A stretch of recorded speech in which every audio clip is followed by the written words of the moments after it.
Welcome to the show, Emboldened with Jessica. Today we have Ariele joining us. Hey. And we have a special guest, Kathleen Onyejekwe. Hello. Now, I have referenced Kathleen multiple times in the podcast when I am talking about who my influencer is. So Kathleen is my sister, the influencer, really part of the reason why I started the podcast. And we are going to be talking about child-free adults. Thank you for joining us. I know this is not always your thing. It's not, but you know what? I said, let me be emboldened, okay? Like the podcast says. I feel like it will be like how you and we do our daily walk and talks and just gab about all sorts of topics. So I thought this could be that. And honestly, thank you for joining the fold of being a child-free adult along with us. We're basically a group. We're a girls group right now. Mm-hmm. Yes, we are. Yes. Yeah, we all have our own experiences with this topic. So one of the things that we're seeing now is more of a growing, I wouldn't say a trend, but we're definitely seeing a shift from more people choosing not to have children for a variety of reasons. In terms of some data, because you know me, I love data. Where are we going? What does this look like on a broad scale? And so U.S. non-parents aged 15 to 44 who don't want children, that number has doubled. It was at 13.8% in 2002. And in 2022, that number is 29.4%. Morgan Stanley projects that by 2030, nearly half of U.S. women aged 25 to 44 will be single and without children.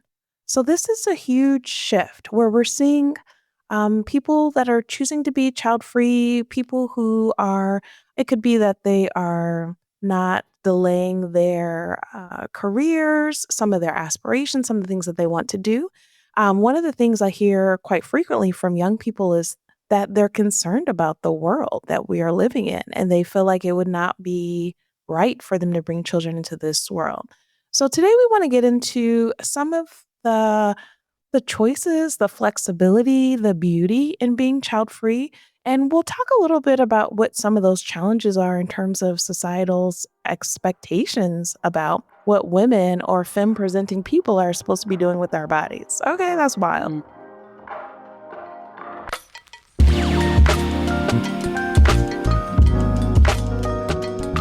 Kathleen, I'm gonna start with you, my dear. You and your partner are child-free right now.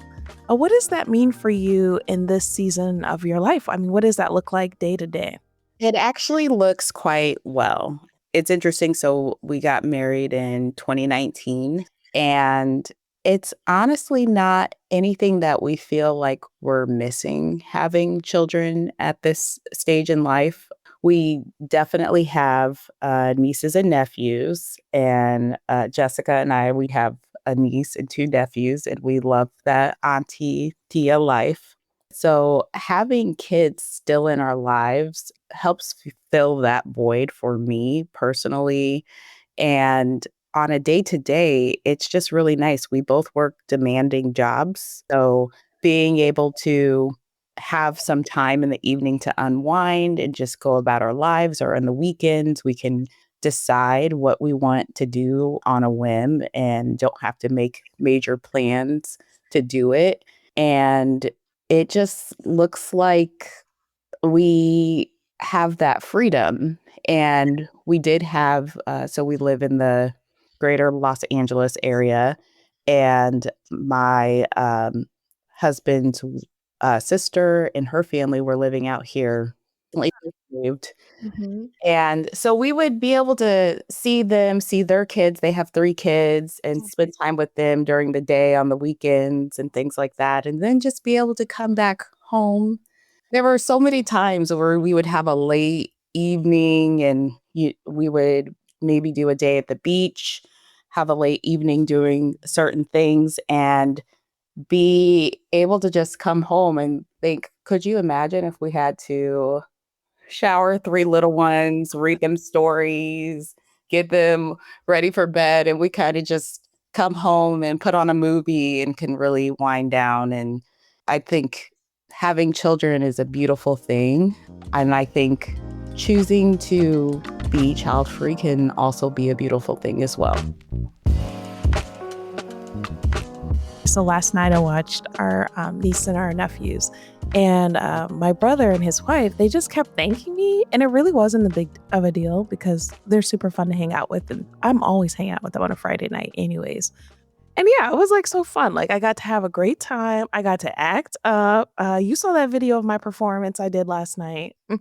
Okay, she gave what she needs to give. Ariel, I need to send it to you. Okay, Please do. she was a fairy. Okay. And then, I got to have all the cuddles and the snuggles.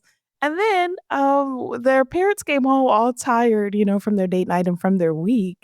And my brother, Jace, he just like laid on the couch and melted. And I was like, yeah, I'm about to go home and do whatever I want to do and wake up whenever I want to wake up tomorrow. And we have a different kind of energy. I feel like it allows us to really pour into other kids, whether it's our family, kids in the community, kids that we might be working with. Just allows us to have this kind of different energy and flexibility to pour into other people. So thank you for bringing up that point.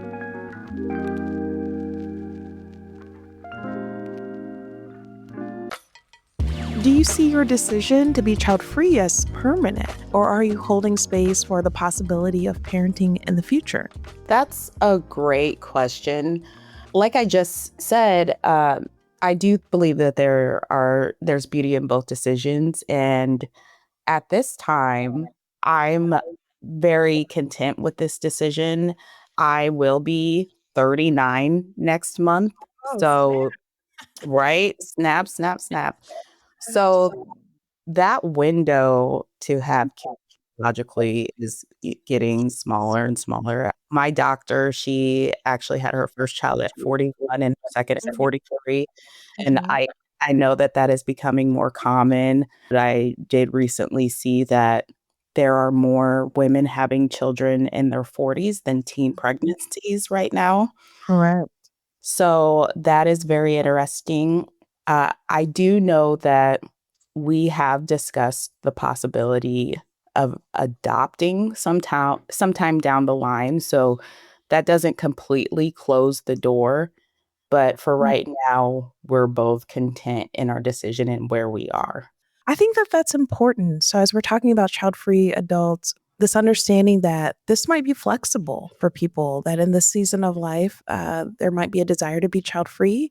Sometimes there's a desire to have kids, and then something happens and the person ends up being child free. I'll share from personal experience that it was very much my desire to have kiddos. And I wanted to have a partner that I felt like would be a good parent. Like that was extremely important. And I did not find that partner. And I explored the option of having a child on my own. And at the end of the day, I was like, you know what? It's just so much work. Like, I really want to be able to give my kids the opportunity to have two loving parents that are pouring into them. And I also want the support of having a co parent and not doing this on my own. I mean, I even bought one of my vehicles based off of if I thought car seats would fit comfortably. And while I ended up not having any kiddos, what I ended up doing was working a job where I worked with a lot of high school students who needed rides after some of the programming we did in the afternoon. So almost every day that I worked, I was giving students rides home, and it was as many as I could fit in that seat. And so even though I bought the car with the intention of my children being able to fit in the car, it really worked out in that I was able to fit a decent number of students in my car and to give them the opportunity to participate in their community at the high school, to build their leadership skills, for them to really grow and develop. They needed that transportation piece. And so it ended up working out not in the way that I had envisioned, but in a way that for me, it was a wonderful, amazing time of my life. So I like that we're holding space for the fact that there's this fluidity in terms of where a person might be in this present moment and that something could shift or change. Even we know folks who have decided to foster, or something has happened with some loved ones where they have had to foster other people's kiddos. So the other thing, Kathleen, is that you married in your 30s. Do you think if you married in your early 20s that you might be a parent right now? Absolutely. I say this all the time. If I would have gotten married in my 20s, it would have just been a no-brainer, I think, just because of the way my mentality was at that time. It wasn't something that I even thought of as being an option. It was just more so something just like how regular life is. You go to school, then you go to college, then you get married, then you have kids. And that was really my thinking. But after experiencing such independence in my 20s and really having to work to establish myself in my life and figuring out what I want to do in life, figuring out where I want to live, all of those things, and just having that independence and freedom, and then seeing people around me have kids or having nieces and nephews and being able to be so connected and pour into their lives.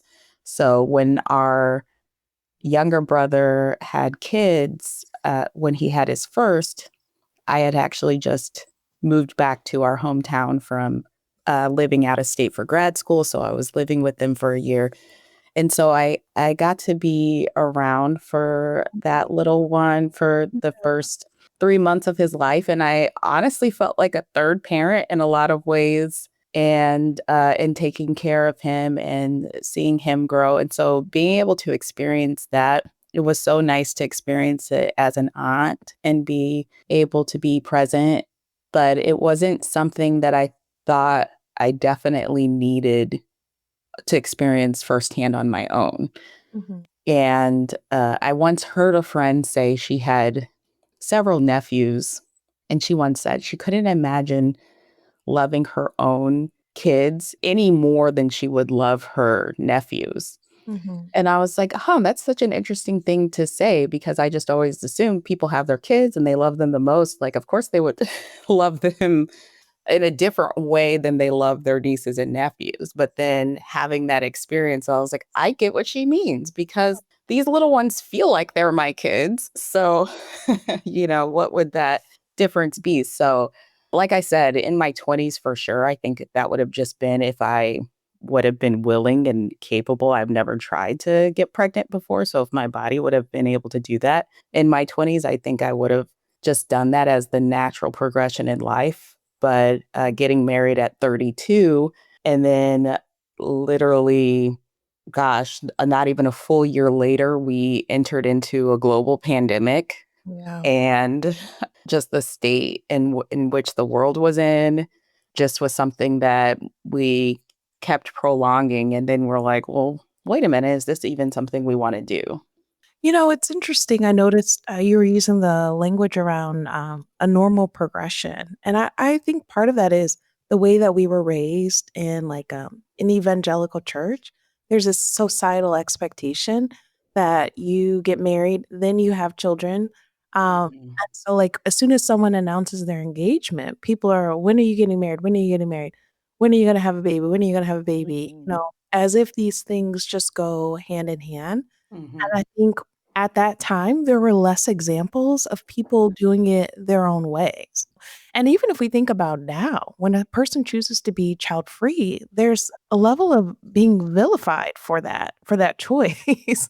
That no, me and my partner are choosing not to have a child right now. And it's like, oh my gosh, but I want to be a grandparent. And oh my gosh, but you all would have such beautiful kids and you would be such a great parent. And while all of those things can be true, it still does not mean that a person is obligated to do something with their bodies, with their life that they are not wanting to do. So I just wanted to have some language around these expectations we have in terms of the order of operations. And even when you talked about like going to high school, going to college, like for some people, these expectations that after you finish college, you get a full time job and then you make your parents proud, quote unquote. And so a level of pressure that brings to young people who are like, you know what, I actually want to do this differently, or I don't want to do it in the way that I've been told all these years I have to do this. Because it can really create some resentment. And generally, when I talk about societal expectations, it's really familial expectations, people in your family saying, This is what I expect you to do. I mean, it's also people looking at your LinkedIn and having expectations, or people that you grew up with, having expectations. But really, the real pressure of that is usually coming from family. Absolutely. And that is why I've struggled with the topic a little bit, or arranging my thoughts around it, I guess I should say. I would say I agree. In the past, I was one of those people. I would see my friends getting married and I'd be like, "Oh my goodness, when are you going to have kids?" Or if I saw a couple who that had been married for a while, like, "Oh, I wonder, Hmm.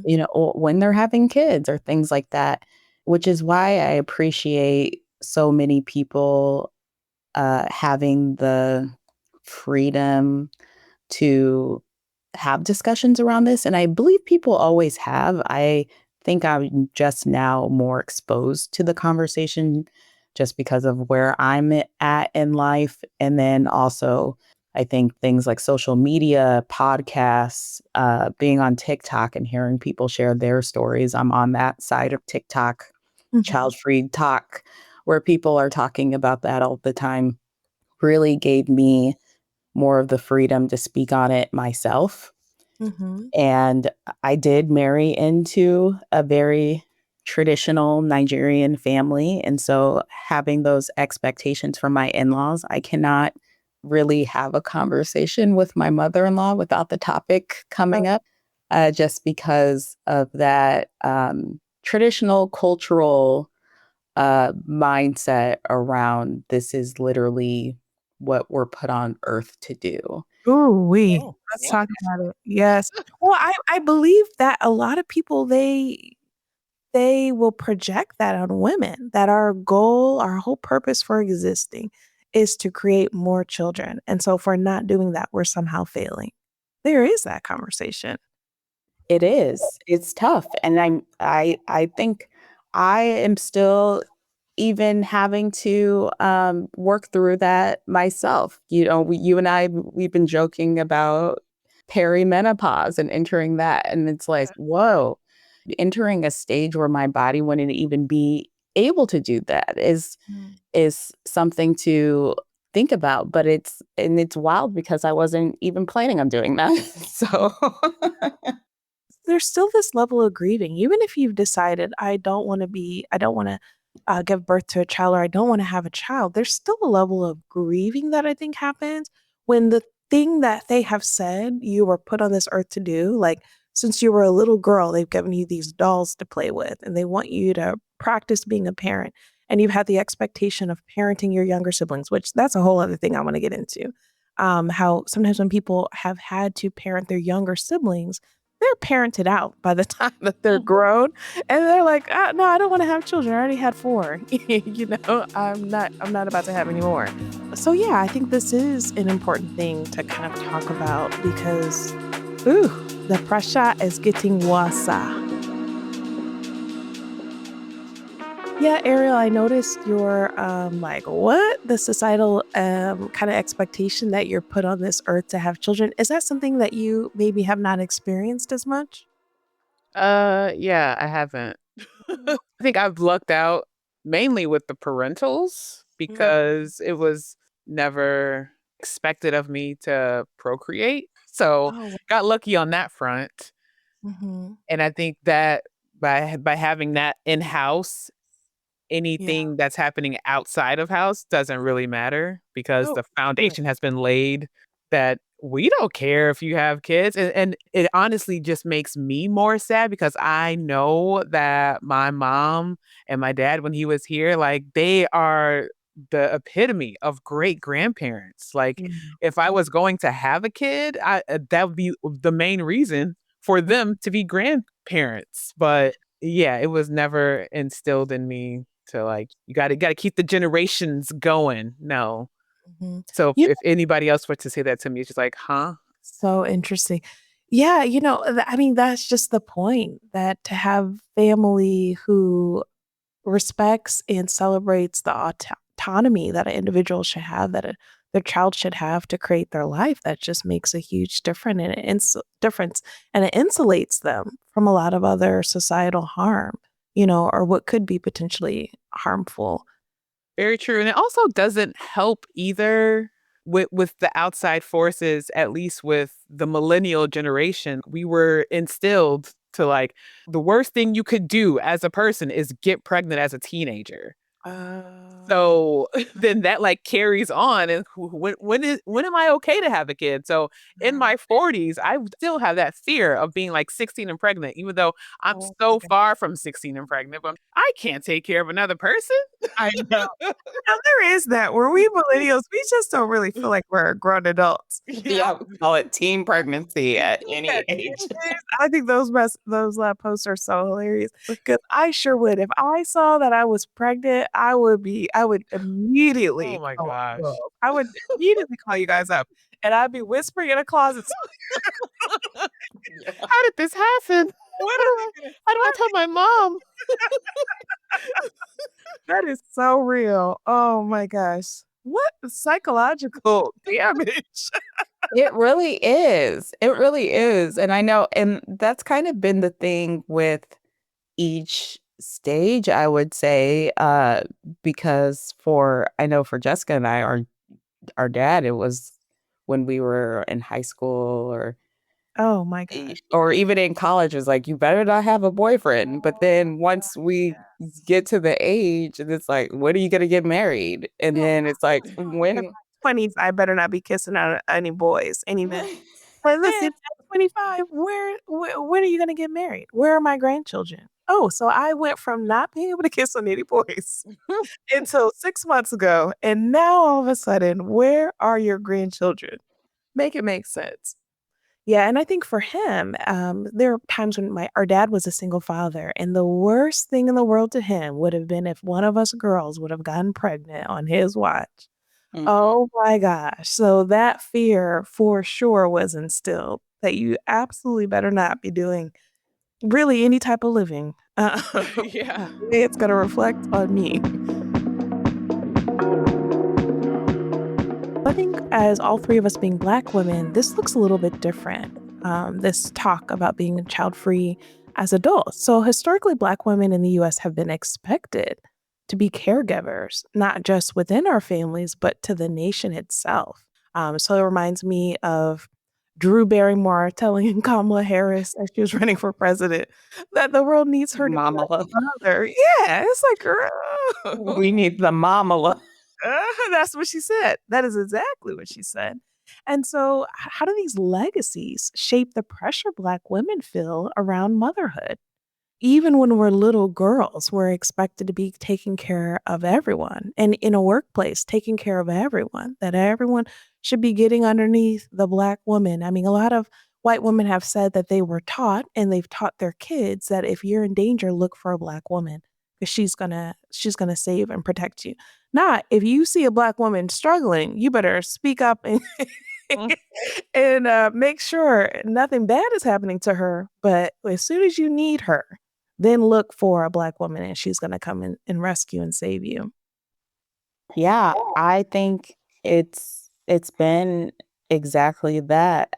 I just think Black women in a lot of situations, we see it play out on TV and movies, this whole essentially mammy trope Mhm. with the Black woman. I don't know if it's exactly the pressure for us to have our own children, but definitely for us to mother the world in a sense. Mhm. I think about, even, like, on Mother's Day, a lot of times I'll have cashiers or people that I don't know say "Happy Mother's Day" to me, and so this, like, kinda expectation that surely I, a Black woman, have a child, whether I'm married or not married, and so, yeah, I think that there is kind of this belief that we are gonna be mothering and, a little bit more broadly, I think about women of color in general and the expectations in a lot of family systems that the daughter is gonna take care of the boys in the house, and certainly the oldest daughter is supposed to take care of everyone. So not even the oldest, because if the oldest is a boy, he gets to do whatever he wants. but the oldest daughter is now kind of responsible for parenting, for babysitting, for making sure the younger ones are tended to. And I think that creates a level of burnout from women, of course. And then certainly, I've also seen it lead to some people saying, I've had to babysit and watch little ones and change diapers and give bottles for all of these years. Now that I'm, young and out of the house, I want to be young and out of the house and enjoy the time I didn't get a chance to enjoy when my peers were. So I'm curious about how do we balance people's projections of what our life should look like versus, what actually feels right for us. So noticing in our own body what feels good, what feels comfortable, and then also noticing what is that actual projection of like, no, I feel like I have to do this because everyone is expecting me to do this, or because what will they say if I don't do this, or I know for Thanksgiving my aunt is gonna be in my business about where my man is at. And also knowing yourself enough, but Mhm, like just being really honest with yourself. Like, have you declared that you want to be child free? Like, you don't want kids? Or are you just like, this is a default because you don't have kids, but you want kids, but you don't have a partner to make kids? Like, I feel mhm, like once you decide that, then you can figure out the projections of the world. But you need to make sure you know where you stand on not having kids. Are you yay child free, or I'm still waiting for my kid, but you mhm. happen to be like 42? Mhm. Yeah, I think you're right. So really sitting with where are you on it? And if it's a time where you're like, you know what, there's a lot of stuff going on right now, I can't decide. I mean, Kathleen spoke to being married and being right in the middle of the pandemic. And so, okay, now our priorities shift, or to have some kind of medical thing that comes up. And so now my priorities have to shift. And then the other piece is becoming a caregiver. A lot of us are getting to the age, or we're in the age where we're having to caregive for our older relatives, which when Ariel and I were planning this episode, Ariel, you were mentioning how some people talk about having kids for the sole purpose of having someone to take care of them when they get Yeah. older, which is wild. Yeah. And I feel like that's not an uncommon thing, whether people are doing it consciously or unconsciously. That one is the most wild to me. Yeah. We hear this all the time. Well, who's going to take care of you when you get older? And my response is literally, if that's the reason why I'm going to have kids, then maybe I shouldn't. I mean, I don't think that that's the reason why you bring life into this world, for in hopes that someone will take care of you when you're older. And again, I don't know the accurate statistics, but I do know that that tends to not be the case, especially in our society, our culture, where children end up taking care of their parents all the time when they're older. And I know we see a lot that it tends to be those who have children tend to be the ones who are visited less frequently in nursing homes and things like that. So I just get very confused by that comment, and we get it so often. And I didn't know that people were really thinking that a lot. Yeah, you're not confused. You're disappointed. That's true. And also, my plan is to be very healthy, so I don't need Right. anyone. I plan on twerking on a yacht at 70.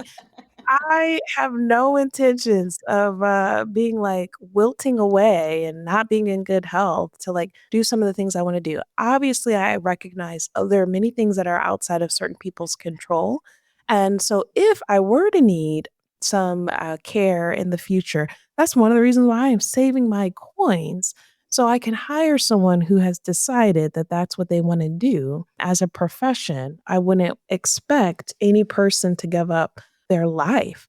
And so it was interesting when I was preparing for this episode, I saw a statistic from the American Sociological Association that says daughters provide an average of 12.3 hours of care per month to their elderly parents compared to 5.6 hours from sons. And that's just another, not toll, but I would say a cost that girls have in a different way. Where again, if you had to raise your younger siblings and caregive for them, and now that you're middle age, your parents now need, assistance going to doctor's appointments. They need you to advocate for them about this with their insurance. They need you to help them with, you know what I mean? Like it's just another cost that women especially have in a different kind of way than sons and boys have, which is problematic. Yeah, the expectations when it's put on genders is quite interesting.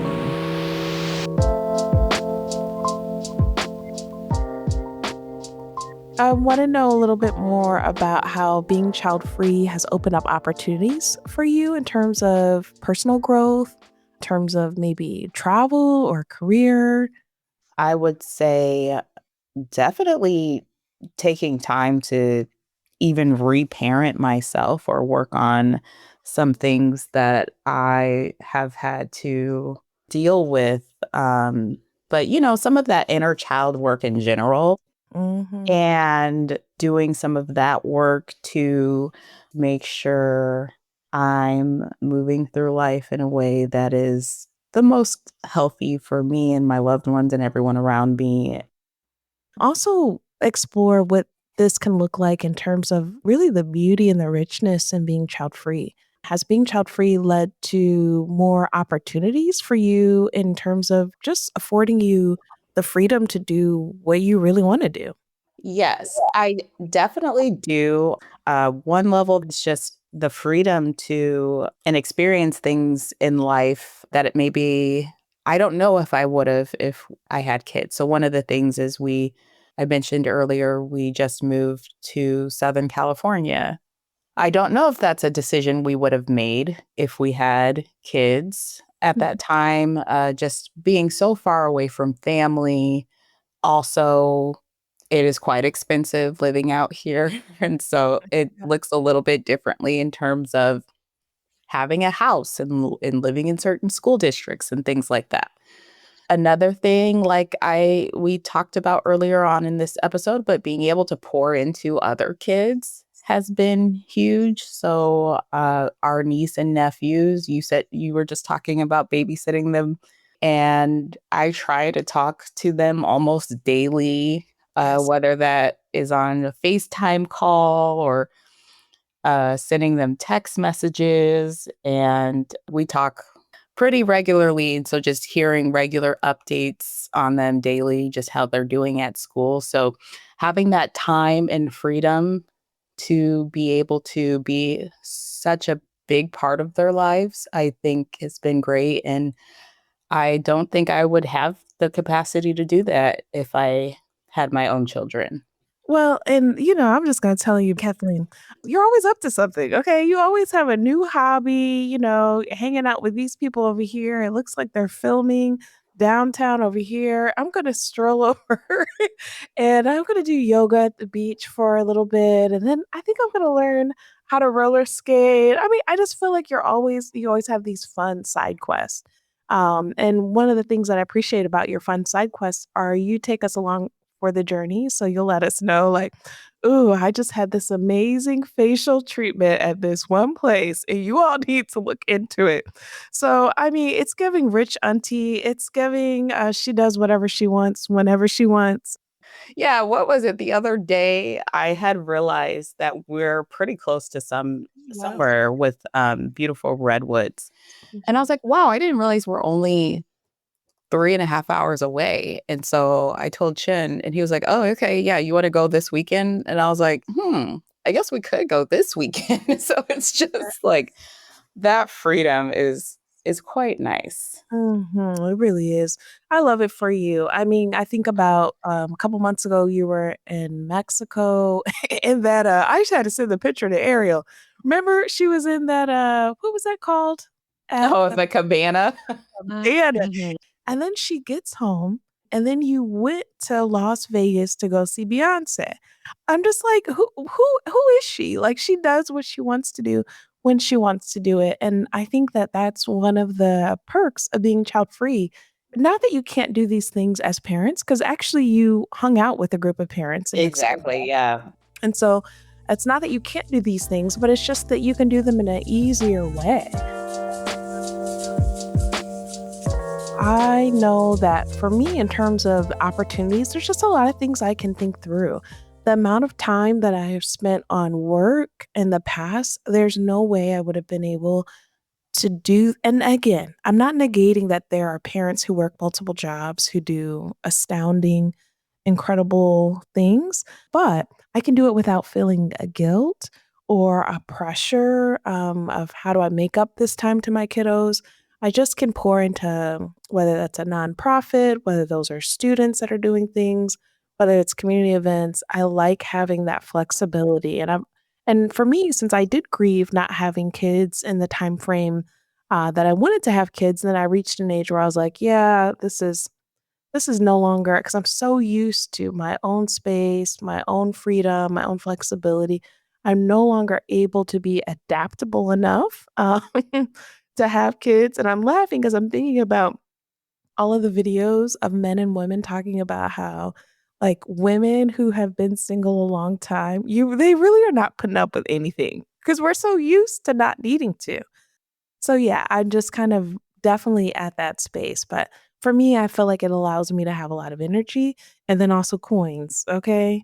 Coins, coins, coins, and I like to be with my coins, and kids are very expensive, and while they're really adorable and amazing, they're very expensive. Um, so yeah, we live in a society where we do not give people the supports, the things that they need to raise their kids. And so our US government very much wants women to have kids and does not do anything to help take care of them once they're here. And so for me, I feel like it allows me to do the things that I want to do. There's a lot of freedom and flexibility there. I wouldn't say that I grieve not having kids anymore. Um, but I really, really, really enjoy being with other people's kids. I really enjoy that the beauty of that, of who they are. Like, you can see personality at such a young age, and I like seeing how much they change over the years. And I also really like just seeing parents do their things. I have so much respect for it. I don't know how they're so patient and so supportive, and I don't know how they wake up early like that. I honestly don't know how they do it. Like, when I think about a sick child and how much I don't like the smell of vomit, I'm like, I don't know how they do that, you know? Or to be woken up in the middle of the night that, like, "Mommy, I wet my bed." Oh my gosh. What am I supposed to do about it? I was getting some good sleep, you know?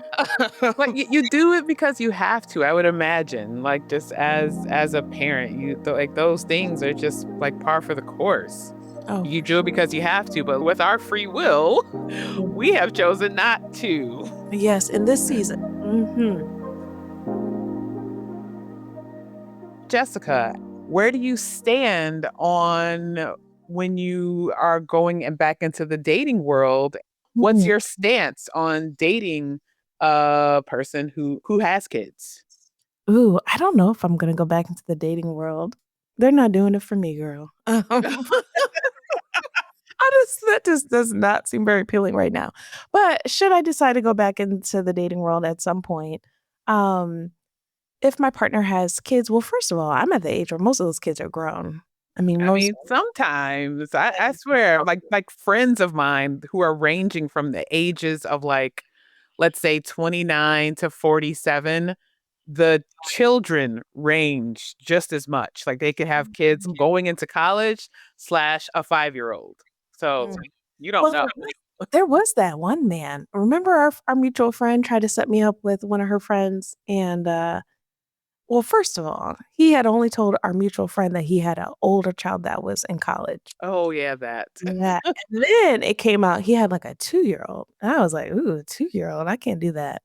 And for multiple reasons. I love little ones, but a two-year-old means you have to have very close contact with whoever the mother of that child is, And why were you not sharing this information with your friend? Question mark, question mark. And then also, he wasn't that appealing to me. So Yes. I think that was the last straw. Sorry if you're listening. Not sorry if you're listening.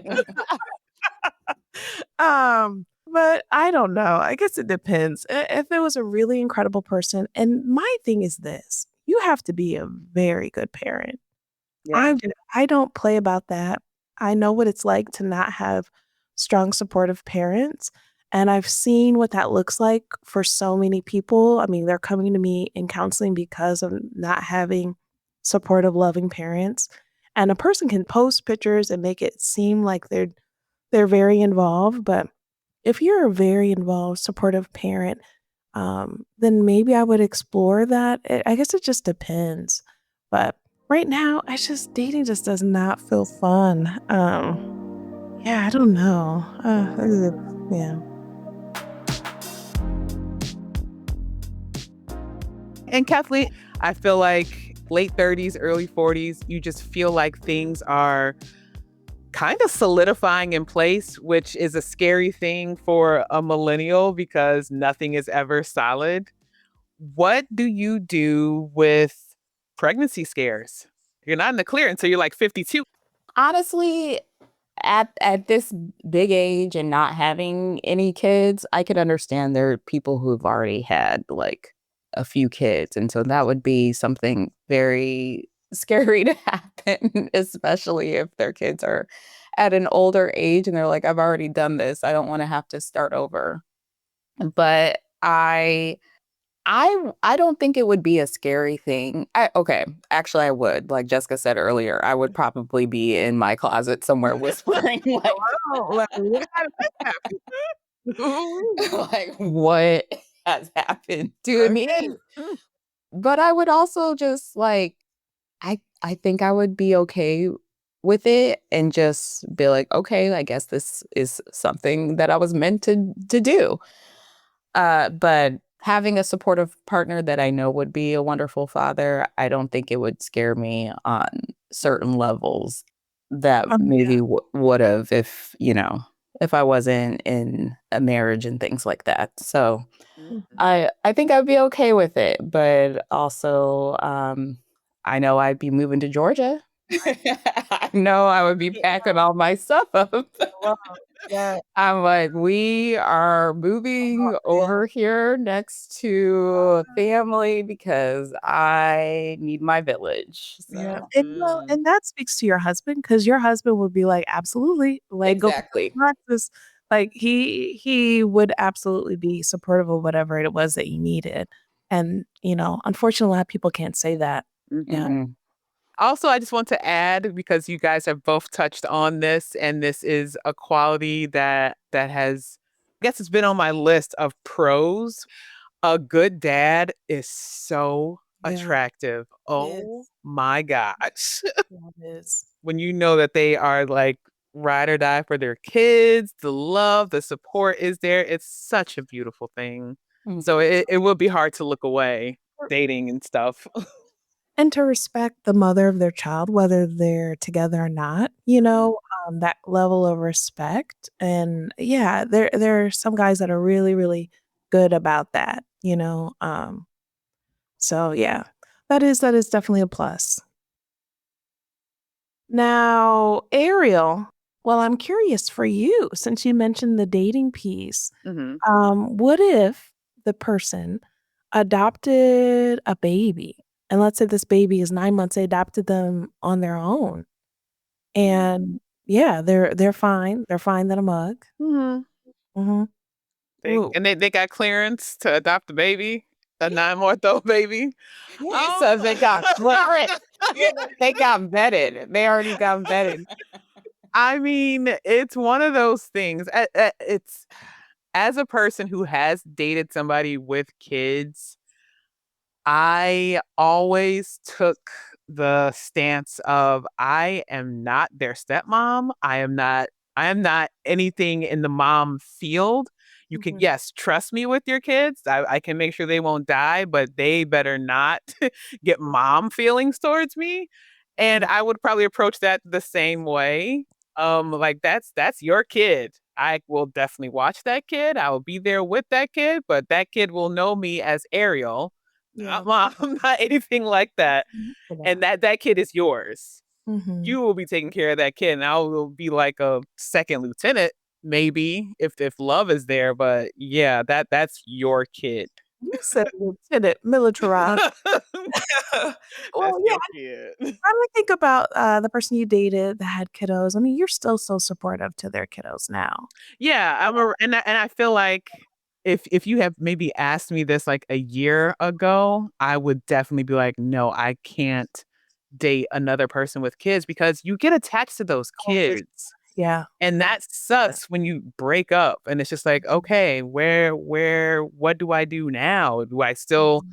go to graduations and other crap? Like where, or am I just hands off immediately? And that's a lot to navigate. And I feel like that isn't talked about a lot with Oh, yeah. relationships, whether it's mom, dad, whoever had the kids in the relationship. It's a interesting thing to navigate. Mhm. Yeah. You grow a deep attachment, and that really complicates things. Yeah. Ooh, I'm glad you touched on that. I'm curious about, what you all wish people understood about living a child-free season of life. One thing I want people to know who have kids and they know that you don't have kids, you don't automatically have to X us out of stuff when it involves Yes. kids. It's like this immediate thing that just because I don't have kids, I hate them. I don't hate Yeah. them. I just Yes. don't have them. Exactly. Oh, that's That's so such a good one. That's such a good one. I can't top that because I agree with that so much because I very much love kids. I yeah. do. But just because I don't have them doesn't mean that I don't want to be a part of your life still or the things that are going on in your kids' lives. Uh, so I do think that that is such a good one. Mhm. And so many people will do that. I mean, you'll even have, where you never get to interact with their kids because their parents want to hang out with you and have a break from their kids, Mhm. so then you never end up seeing them, and it's like, I would actually like to see them. Or it's like if we're going out to dinner, I'm not expecting to like you can't invite the kid. I'm I not about to know. get blackout drunk in front of the like Hello, I will be a invite pearl. the kid. It's all right. Yes. Yeah. I will edit my language, that's okay. I will say one of the things I really appreciate about our, brother and, our sister she's our sister-in-law, but we call her sister, is that they really do include us in things with their kids. Mhm. I guess you can go to their lunch. They can have visitors for lunch. So I plan on going to have lunch with my nephew and my niece. My oldest nephew, though, he was like, I'm trying to be with my friends. Okay. Yeah. He's like, I don't know about all that. But the other ones are definitely open to it. And I really appreciate that because I don't feel the disconnection. Like we're invited to everything. They let us know about things that are happening with them. So yeah, that is a really good one. I think, the other piece that maybe I wish people understood about living a child-free season of life is just that there's so many reasons why a person might be child-free, and so not to project anything on them in terms of, "Oh, maybe they're very selfish," or oh, they can't have kids or, they must feel really lonely or, oh, poor them, it's just like anything else that a person might be, just to be open about it and to suspend some of those prejudgments, I guess. But certainly, Ariel, I would say what you gave us, okay, that's the whole episode right there.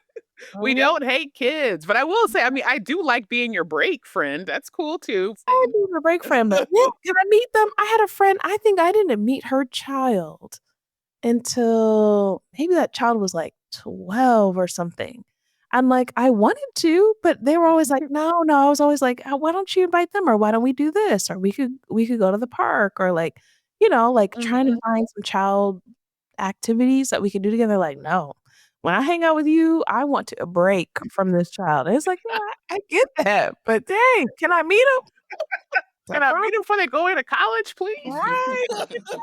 Outrageous. Well, ladies, thank you for joining us today on this beautiful episode of Embolden. We're talking about being child free. So I appreciate you all being vulnerable and open. And as always, it's good to be together. It's courageous to talk about these things that are deeply personal and that, people have projected all kinds of beliefs on. So I think this helps to reduce the stigma when you can hear three bold, bad Black women talking about our experiences. Okay.